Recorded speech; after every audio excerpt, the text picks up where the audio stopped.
İlahi emin, elhamdülillahi rabbil alemin, ve salatu ve selamu ala Resulina Muhammedin ve ala alihi ve sahbihi ecma'in.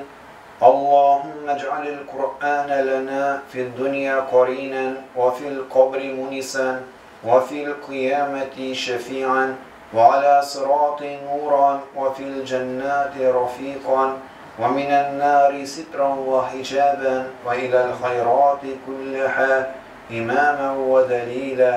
Ya Rabbim, bizden taraftan kılgan cuma namazımızını, kılgan dualarını, kılgan tesbihlarımızını, okuyan Kur'an ayetlerin kabul kılıp ecir sevaplarına eriştirsen ide. Eğer ibadet kullarımızda bendeçilik bilen kimçilik hatalar, yetişmeyen orunlarımız bulsa, ki rahmetin bilen afo eylesen ide.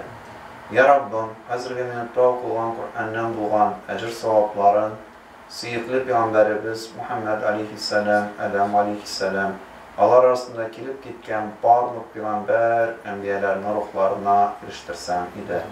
Şulay ya Rabbim, bizden devam yatkan, mahalle bizden devam yatkan, üst huzuruna iman bilen küçken bulsalar, Abdullah oğlu Şamil abinin, Müftürahman abinin, Kamil abinin, Nail abiler, Fuat abilerinin hem isimleri eğitilmegen mahallemizde bulan yerigen Müslüman kardeşlerimizin ruhlarını şad kılsan ide. Ya Rabbim, isen bulanlarımızga imanlı, ibadetli turmuşlar nasip eylesen ide. Her birimizini türlü bela kazalardan, efetlerden, türlü avrulardan, yaman avrulardan emin kılsan ide.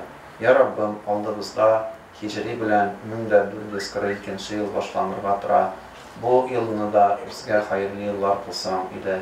Bu yıllarda da urazalar tutup, namazlar okup, Kur'anlar okup, Ya Rabbim, barlık dileyen kişiler de hac kıla alıp, hac ibadetlerin ütüyalarına, umreler kılıp görge nasip etsen ide. Meşitlerimiz açık bulup, meşitlerimizde saflarımız, digiz saflarımız dolu bulup, namazlar kırga nasip eyle. İlkinlerimizde tınışlık, bereket bir. Ya Rabbim, iki cuma arasında meçitkede birilgen hayır sadakalarını kabul kılıp, ecir sevaplarına eriştirsen ide.